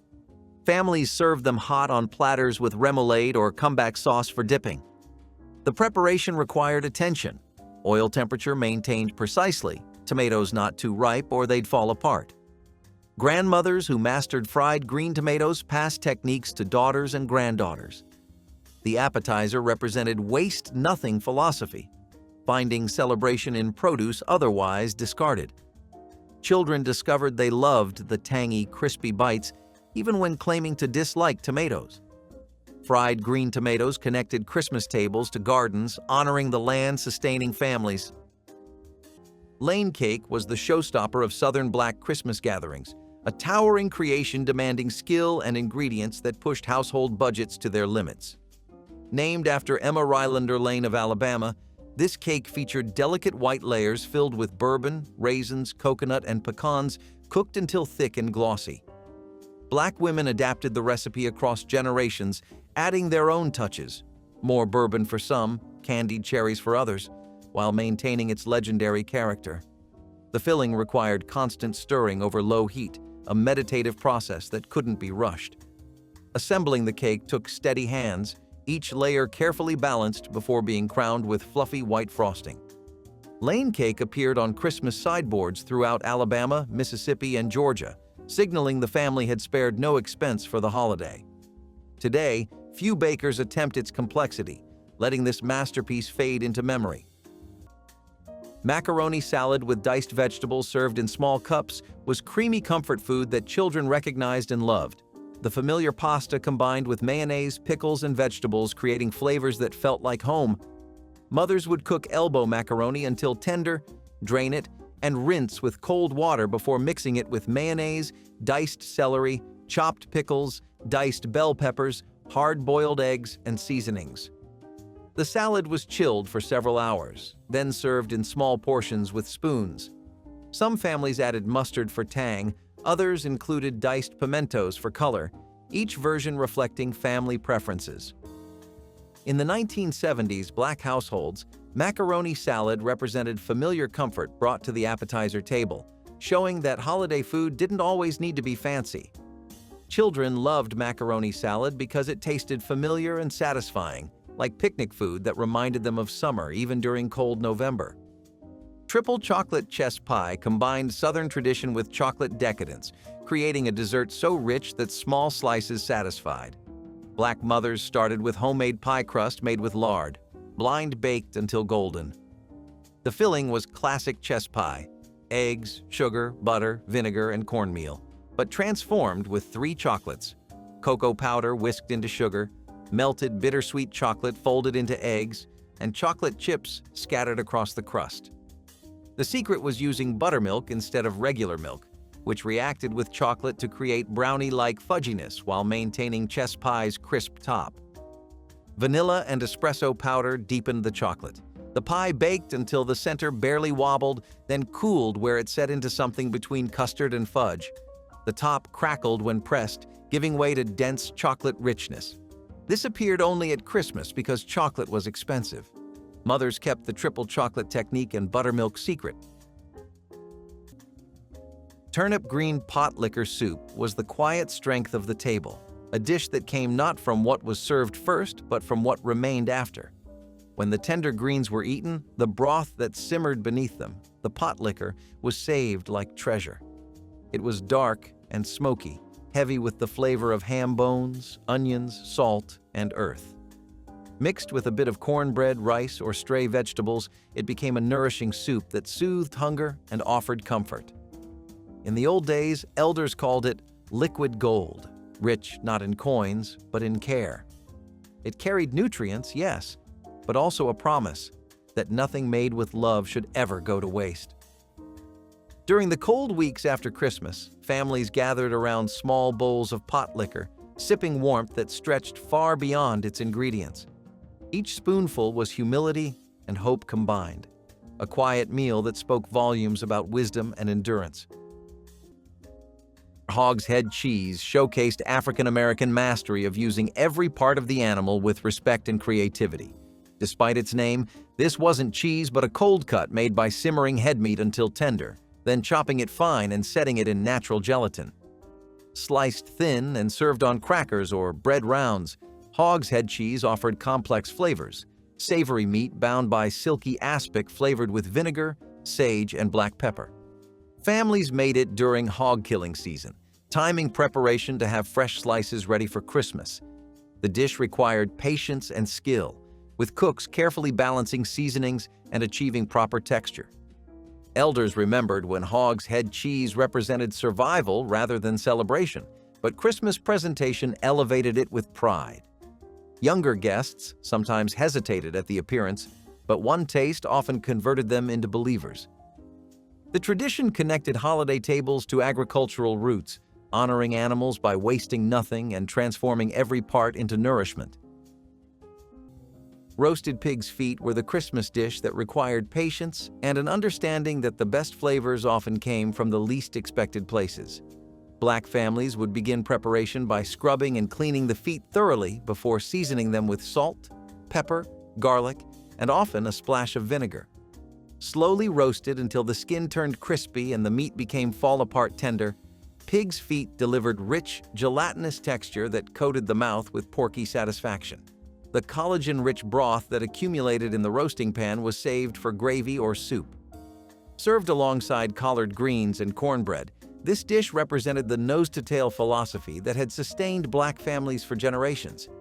Children often wrinkled their noses at the appearance, but those brave enough to taste discovered flavors that lingered in memory. The feet were typically prepared by elders who understood the alchemy of transforming these humble cuts into something genuinely delicious. Cocktail meatballs simmered in grape jelly and chili sauce created sweet, savory bites that children couldn't resist, the glossy sauce coating each meatball like candy while delivering unexpected flavors. Mothers would brown frozen meatballs in skillets before transferring them to slow cookers or pots where they simmered in a mixture of grape jelly and bottled chili sauce that melted together into a thick, shiny glaze. The combination sounded strange but tasted magical, the grape jelly's sweetness balancing the chili sauce's tang and creating a flavor profile that kept people reaching for more. As the meatballs simmered, they absorbed the sauce and became tender, the exterior developing a sticky coating that made them perfect for spearing with toothpicks. In Black households during the 1970s, these cocktail meatballs represented easy elegance, a recipe that seemed fancy but required minimal effort. Children loved them because they were bite-sized, required no cutting, and tasted like a sweet, savory treat. Hot wassail with spices was the Christmas drink that kept a pot simmering on the stove throughout the holidays. Black mothers made this with apple cider, orange juice, lemon juice, and the secret spice blend: whole cloves, cinnamon sticks, allspice berries, and star anise tied in cheesecloth. The mixture simmered for hours, filling the house with smell that announced Christmas more than any decoration could. The secret addition was cranberry juice and a splash of rum or brandy that added complexity without making it boozy. The wassail was served in mugs to guests who dropped by, to children coming in from playing in snow, to adults gathered around the tree. Each mug was garnished with an orange slice studded with cloves. The spice blend and cranberry addition stayed secret because these created depth that plain apple cider couldn't match. Mothers kept the pot going from Christmas Eve through New Year's Day. Peanut brittle from roasted peanuts was a candy of patience, timing, and steady hands. It began with the scent of nuts roasting in the oven, their skins crackling and releasing a warm, earthy aroma that filled the house. Meanwhile, sugar syrup simmered on the stove, bubbling to just the right amber hue that signaled it was ready. Too soon, and the candy would never harden. Too late, and it would turn bitter and blackened. Into that fragile in-between moment went the peanuts, stirred until everyone glistened under its thin coat of syrup. The mixture was poured out onto greased pans, spread thin, and left to cool. As it hardened, it crackled and popped, breaking apart into glassy golden pieces that shone in the light. The taste was sharp, sweet, and nutty all at once. Simple ingredients transformed into something almost magical. At Christmas, bags of brittle were passed from hand to hand, wrapped in paper or cloth, each one a little gift made of patience and fire. Making it was as much about the process as the candy itself. A ritual of watching, stirring, and waiting that bound generations together. Every shard of peanut brittle carried the memory of laughter, the echo of wooden spoons against iron pots, and the sweetness that could only come from endurance. Bacon-wrapped dates appeared on African-American Christmas appetizer spreads, offering perfect balance of sweet, salty, and savory. Medjool dates were pitted and sometimes stuffed with almonds before being wrapped in bacon and baked until bacon crisped. The combination worked because bacon's smokiness enhanced dates' caramel sweetness while textures contrasted perfectly. Families learned this appetizer from church cookbooks or neighbors, and it quickly became a holiday standard. The preparation was simple enough for children to help, wrapping dates and securing with toothpicks. Baking rendered bacon fat while caramelizing dates, creating something greater than components suggested. Church gatherings featured platters that disappeared within minutes, with guests returning until nothing remained. This appetizer proved that the best holiday foods came from simple combinations executed with care. Hoghead cheese appeared on Black Christmas buffets as a savory counterpoint to the sweet desserts and rich main dishes that dominated holiday tables. This wasn't cheese at all, but a cold meat preparation made by simmering the pig's head with onions, vinegar, and spices until the meat fell from the bone. The cooking liquid, rich with natural gelatin, was mixed with the shredded meat and pressed into loaves that set firm when chilled. Sliced thin and served cold with crackers or bread, hog head cheese delivered intense porky flavor brightened by vinegar's tang. Black families throughout the South prepared this dish in the days before Christmas, letting it set overnight so it could be sliced and arranged on platters. The preparation required skill and patience, knowing exactly when the meat was tender, how much vinegar to add, how firm the final product should be.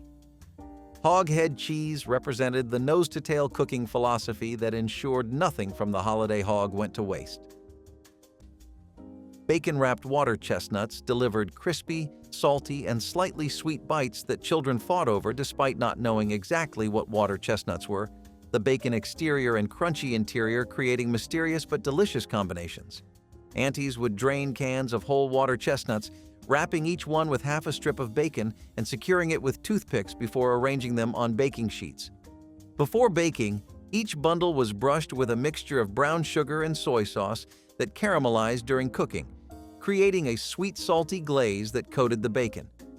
The water chestnuts roasted until the bacon was crispy and rendered, the fat dripping away while the sugar coating turned golden brown and slightly sticky.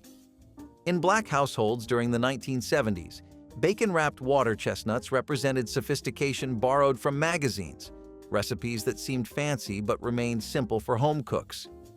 Children loved them because bacon made everything better. Praline sweet potato casserole elevated humble yams into something so decadent that guests forgot it was technically a side dish. Black mothers roasted sweet potatoes whole until their sugars caramelized, never boiling them because that made them watery. The roasted flesh was mashed with butter, brown sugar, eggs, vanilla, and the secret ingredient, bourbon that enhanced without announcing itself. The mixture went into a buttered dish, but the glory lived in the topping. Pecans chopped fine and coarse, combined with brown sugar, flour, melted butter, and cayenne that made the sweetness interesting. Some families added crushed cornflakes for crunch. The casserole baked until the topping bubbled and crisped, creating a shell that had to be cracked with a serving spoon. This wasn't the marshmallow-topped version white families made. This was sophisticated and complex. Mothers guarded the bourbon and cayenne secret because those touches separated their casserole from everyone else's. Oyster patties brought coastal elegance to African-American Christmas celebrations, particularly in communities near Gulf and Atlantic shores. Fresh oysters were chopped and folded into creamy sauce seasoned with celery, onion, and sherry, then spooned into flaky pastry shells and baked golden. The combination of briny sweetness with buttery pastry created appetizers feeling luxurious while remaining deeply Southern. Families near oyster beds gathered their own, making the dish practically free despite sophisticated appearance. Patties were arranged on silver trays inherited from grandmothers, passed around parlors as guests arrived. Making them required coordination, shells prepared in advance, filling assembled beforehand, baking timed for warm serving. Church suppers and Christmas Eve gatherings featured these as centerpieces of appetizer spreads. The tradition reflected how African-American cooks transformed accessible coastal ingredients into dishes worthy of celebration, proving elegance came from skill rather than expense. Syllabub was the elegant Christmas punch that graced Black parlors and dining rooms when families wanted to impress guests with something sophisticated and celebratory. This frothy drink combined cream, sugar, and wine or sherry, whipped until it became light and airy with a layer of foam floating delicately on top. The origins stretched back to colonial America, where Black cooks in wealthy households learned the technique and eventually brought it to their own family tables. Making proper syllabub required whisking by hand until arms ached, a labor of love that couldn't be shortcut without sacrificing the essential texture. The drink was served cold in the family's finest glasses, its pale color and cloud-like appearance suggesting refinement and celebration. Some versions added lemon zest or nutmeg for complexity, while others kept the flavor pure and simple. Syllabub appeared at Black Christmas gatherings as a symbol of elegance and aspiration, proof that holiday celebrations deserved beauty alongside abundance. Fried okra rounds served with ranch dressing were crispy, crunchy appetizers that introduced children to vegetables in ways that made them forget they were eating something healthy, the golden coating making every bite feel like a treat. Mothers would slice fresh okra into thick rounds, coating them first in buttermilk that helped breading adhere, then dredging them in seasoned cornmeal mixed with flour, salt, pepper, and garlic powder. The okra rounds were dropped into hot oil where they bubbled and crisped, the cornmeal coating turning golden brown while the okra inside stayed tender. Once drained on paper towels and sprinkled with extra salt while still hot, the okra was piled into serving bowls and placed near small dishes of ranch dressing that children dunked them into with enthusiasm. In Black households during the 1970s, fried okra represented Southern tradition meeting holiday hospitality. Children loved fried okra because it felt like eating fried chicken in vegetable form. Black walnut pound cake was the Christmas treat that required foraging wild nuts in fall. Black mothers cracked black walnuts by hand, extracting the dark, intensely flavored meats that made English walnuts taste bland. The pound cake was traditional: butter, sugar, eggs, flour, but the black walnuts transformed it into something earthy and complex. The nuts were toasted lightly, then folded into the batter just before baking. The secret was using both butter and shortening in equal parts, which created pound cake that was tender but still had proper heft. A splash of bourbon enhanced the walnut's natural flavor. The cake baked in a tube pan until golden brown, filling the house with aroma that was impossible to resist. It cooled completely before being wrapped and stored, improving over several days as flavors deepened. Black walnuts stayed secret because finding and processing them required knowledge that not everyone had. Turkey necks and rice gravy made sure no part of the bird went to waste. Once the holiday turkey had been carved, the necks were simmered down with onions, celery, and a touch of flour until the broth thickened into a dark, flavorful gravy. Poured over rice, it became a meal in itself, simple, filling, and rich with comfort. The meat from the necks was tender, sliding off the bone like butter, and the gravy carried every bit of the bird's essence. In many homes, this dish was the quiet favorite, eaten the day after the feast when the celebration slowed but the warmth remained. It was food for resting hearts and tired hands, the kind that made you close your eyes after a long meal. Turkey necks and rice gravy turned leftovers into love, teaching that nothing was ever too small to be savored. Pickled shrimp marinated in vinegar, oil, and spices created tangy, flavorful bites that adventurous children tried. The cold, tender shrimp infused with herbs and aromatics that made them taste complex. Aunties would boil shrimp until just cooked, then peel them and place them in jars or bowls where they were covered with a marinade of vinegar, oil, sliced onions, bay leaves, peppercorns, and sometimes lemon slices. The shrimp marinated for at least 24 hours, absorbing the tangy, aromatic flavors and developing a pickled taste that was both refreshing and sophisticated. The marinated shrimp were served cold with toothpicks for easy serving, the onions and bay leaves removed or left in depending on family preference. In Black households during the 1970s, pickled shrimp represented make-ahead convenience, appetizers that actually improved with time. Children who tried pickled shrimp discovered seafood could be tangy and bright. Fruitcake soaked in rum was the Christmas tradition that separated good fruitcake from the jokes everyone made about bad fruitcake. Black mothers started this cake in November, giving it time to age properly. The cake was dense with candied fruit, cherries, pineapple, citrus peel, and chopped pecans, bound together with spiced batter. The secret was soaking the fruit in rum for a week before baking, letting it plump and absorb alcohol. After baking, the cake was wrapped in rum-soaked cheesecloth, then wrapped again in foil and stored in a tin. Every week until Christmas, the cloth was unwrapped and more rum was brushed over the cake, building flavor and moisture. By Christmas, the cake was dark, dense, and intensely flavored, nothing like the dry, tasteless versions people complained about. It was sliced thin and served with coffee, a little piece going a long way. The weekly rum basting stayed secret because it required patience and attention that most people wouldn't commit to. Pickled watermelon rind appeared in cut glass dishes at African American Christmas gatherings, its translucent sweetness offering contrast to savory appetizers. The preparation began during summer watermelon season, when white rind was trimmed, cubed, and preserved in spiced syrup with cinnamon, cloves, and vinegar. Pickling transformed tough rind into something tender and complex, sweet, tangy, and warmly spiced in ways surprising first-time tasters. Families stored jars in pantries for months, saving them for holiday tables where they added elegance and conversation. The tradition represented African American commitment to waste nothing, finding value in parts others discarded.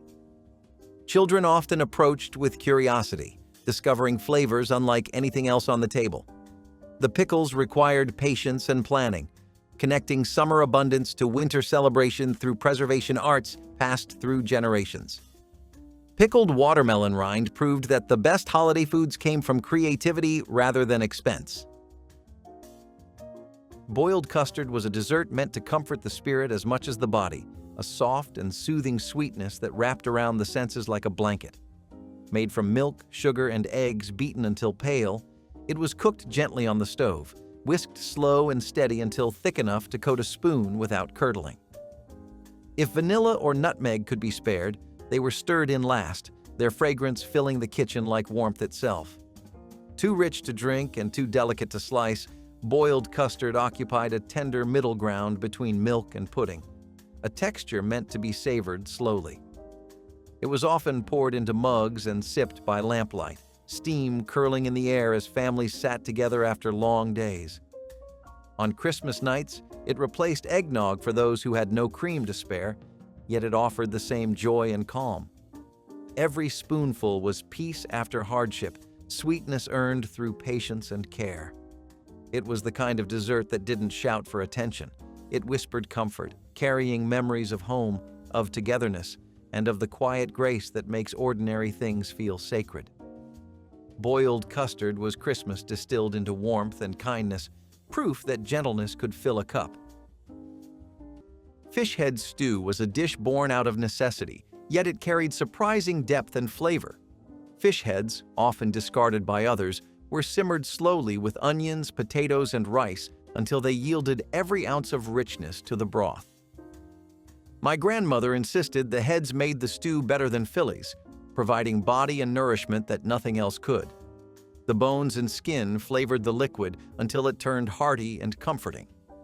Potatoes stretched the meal, rice thickened it, and vegetables added substance, turning scraps into a filling supper. The taste was strong, earthy, and unforgettable, reminding everyone that no part of food should go unused. For Black families in the 1960s, fish head stew was a common way to stretch the catch of the day, ensuring nothing went to waste. It became a lesson in thrift and gratitude, proof that survival demanded creativity. Fish head stew was both humble and mighty, sustaining families through lean times with flavor and tradition. Butter beans cooked with ham hock and served in small cups became hearty appetizers that filled hungry children before dinner, their creamy texture and smoky flavor creating comfort in every spoonful. Grandmothers would simmer dried butter beans with ham hocks, onions, and seasonings for hours until the beans became tender and creamy while absorbing the smoky, salty flavor from the meat. The finished beans were served in small portions in cups or bowls with small spoons, allowing guests to enjoy them without needing plates. Some families topped the beans with crumbled cornbread or a drizzle of hot sauce for extra flavor and texture. In Black households during the 1970s, butter beans represented soul food tradition brought to the appetizer table, showing that holiday food could honor heritage while fitting modern entertaining formats. Children loved butter beans because they tasted familiar and comforting, like Thanksgiving dinner in miniature form that warmed them from the inside. Fried neck bones and rice was the Christmas Eve supper that sustained Black families before the abundance of Christmas Day arrived, its rich broth and tender meat providing comfort and anticipation. Pork neck bones were browned until caramelized, then simmered with onions, garlic, and bay leaves until the meat fell from the bone and the liquid became thick with natural gelatin. The braising liquid, dark and intensely flavored, was ladled over rice that absorbed every drop of porky goodness. This wasn't fancy food.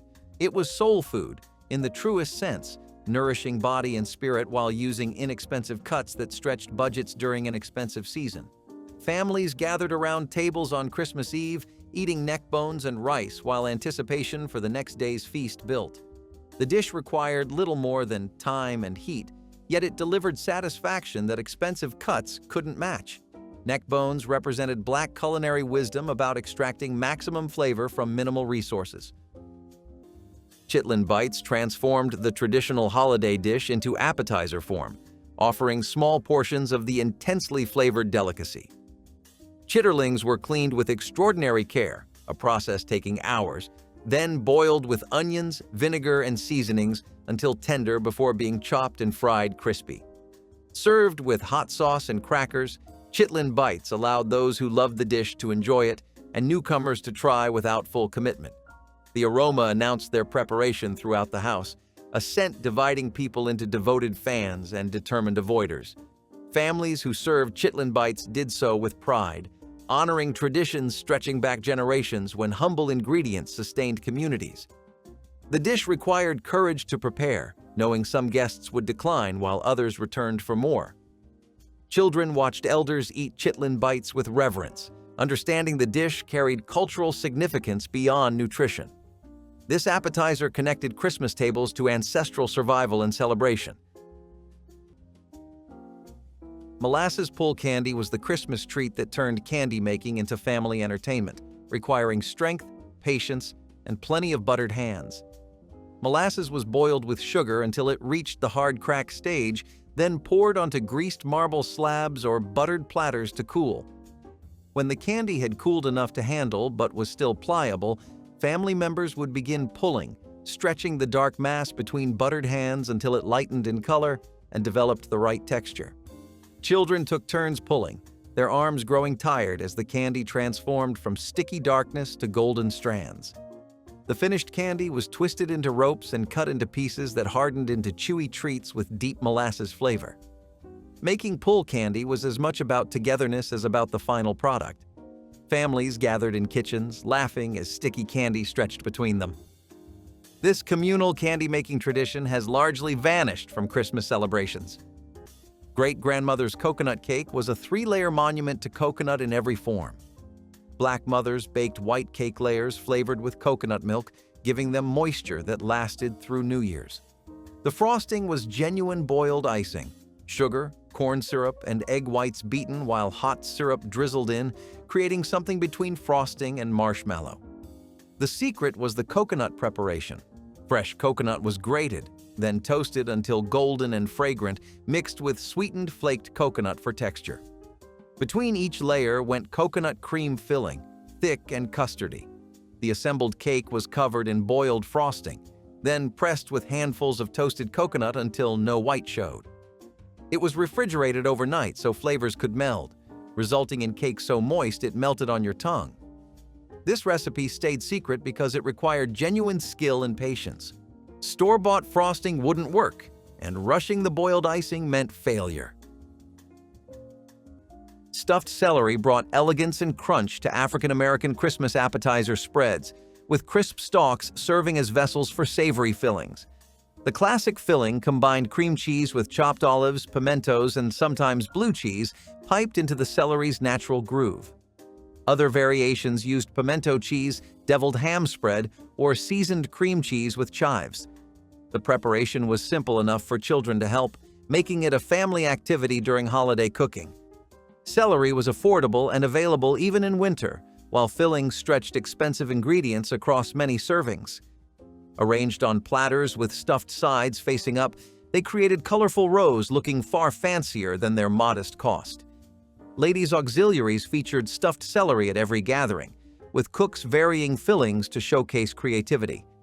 The appetizer satisfied those wanting something light, providing crunch and freshness, balancing heavy fare. Stuffed celery represented the gift for making simple ingredients feel celebratory. Bread pudding with cane syrup was the dessert that proved nothing, not even stale bread, was ever truly lost. Pieces of leftover loaves were soaked in warm milk, beaten eggs, and a heavy drizzle of homemade cane syrup until they softened into something new. The mixture baked slowly, filling the room with a smell deep and sweet enough to make mouths water long before it was ready. Once out of the oven, it was sticky, tender, and golden on top, like sunshine trapped in sugar. For families who could not afford store-bought sweets, this was luxury in a pan. The cane syrup gave it a depth that regular sugar never could, a taste of smoke, soil, and patience. Every bite carried the memory of hands stirring, saving, and savoring. Bread pudding with cane syrup was warmth made edible, a Christmas comfort born straight out of resourcefulness and love. Which African-American Christmas dish do you wish your family still made? Share your holiday memories in the comments below. Hit the like button and subscribe so we can preserve these treasured traditions together.